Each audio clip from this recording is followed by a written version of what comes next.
Was good, people. In this video, I want to share a few stories how my time at Dartmouth College birthed this amazing community that we call TBA. So let's go a few decades back. This story starts in the 90s. I was in third grade and living in Elizabeth, New Jersey. I had just gotten into some family trouble, and that forced me to transfer to a new school in Newark, New Jersey.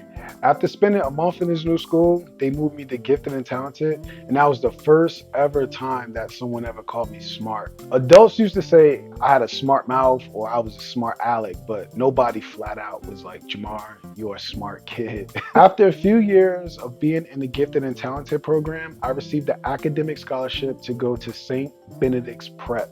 A couple of years after that, I received a basketball scholarship to go to a school named St. Patrick's High School.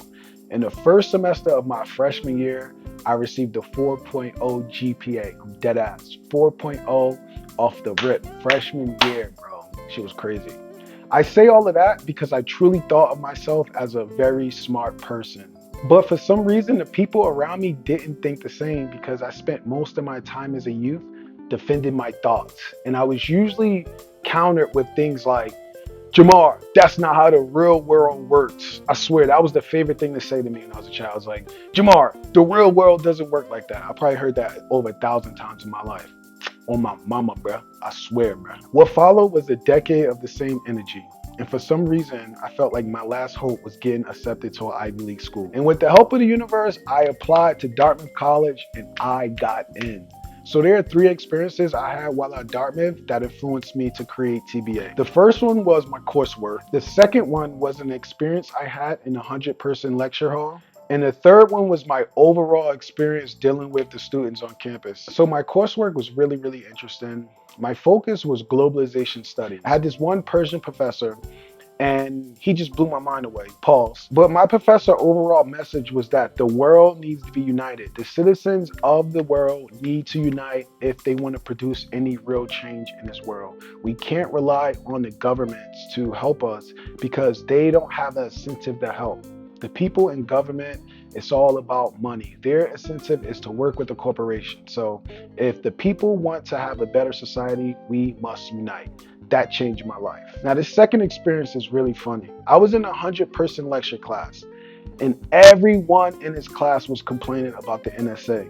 They was just complaining, a bunch of complaining, like, the NSA, they listening to my phone calls, they spying on us. All this complaining, yo, and sorry for cursing, I'll bleep that out. So one day I had enough. I had to come with some truth. I stood up, I said, yo, everyone in here is complaining about the NSA when all of us are giving all of our information over to Mark Zuckerberg. And this was just a 19-year-old kid who started a company and the whole world trusts them with all their personal data. So after I said that, no one acknowledged the statement. They just continue on with class.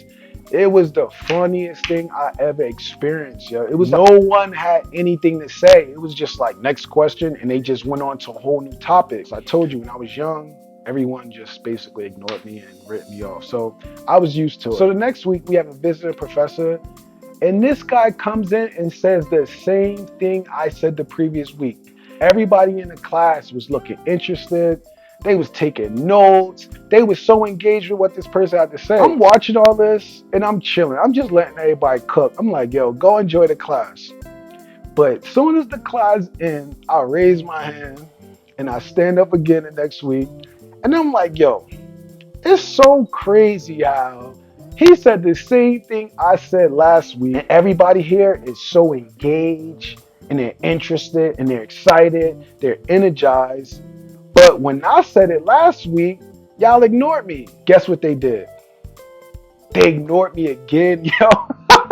They ignored me again, but I did get like a little smile out of the professor, which was cool. That's all I needed. Every time I think about that experience, I laugh. That's one of the funniest stories of my life, yo. Everyone just ignored me, but I'm used to it, so that's why I didn't lose any confidence or anything over it because I'm used to receiving that type of energy when I want to share my thoughts and opinions or ideas or whatever. And the third experience was my overall interactions with people on this campus. The best part about being on the Ivy League campus is that everyone is ambitious. Everyone thinks they're going to become the next great thing to come out of the Ivy League school. That is contagious. It also helped me understand what being smart truly is about. And today, being smart is simply about having the courage to think for yourself, having the courage to speak up for yourself, and having the courage to change your mind when you're wrong. So you're probably wondering, how does that connect to TBA? So my coursework helped me understand that most humans throughout the world have the same skill level, we have the same desires, and we have the same needs. If we unite, which the internet allows us to do, we can create so much change in this world. My experience in that 100-person lecture class taught me that no one was thinking about Mark Zuckerberg and what he was doing with Facebook. And back then, I was literally going around telling people, watch this guy, Mark Zuckerberg. Watch him, he's up to no good. And I only know this because I was a big user of all of his products. I noticed that things were starting to change and it wasn't for the better. And lastly, the confidence. Being on that campus taught me what confidence truly is. Confidence is this belief in yourself that I can make anything in this world happen. Most of these people on these campuses believe that they're going to go off, do amazing things, and make so much money. So the fact that I was around that rubbed off on me. So while I was on campus, I was like, I'm about to build an app, and this app is going to compete with Mark Zuckerberg. It started with a simple app, and now we're so much more than that. We're a whole community. But just to keep it short and succinct, that is just a quick story on how TBA was birthed at Dartmouth College. If you're interested in learning more about TBA, send me a DM. Let's chat. Peace, y'all.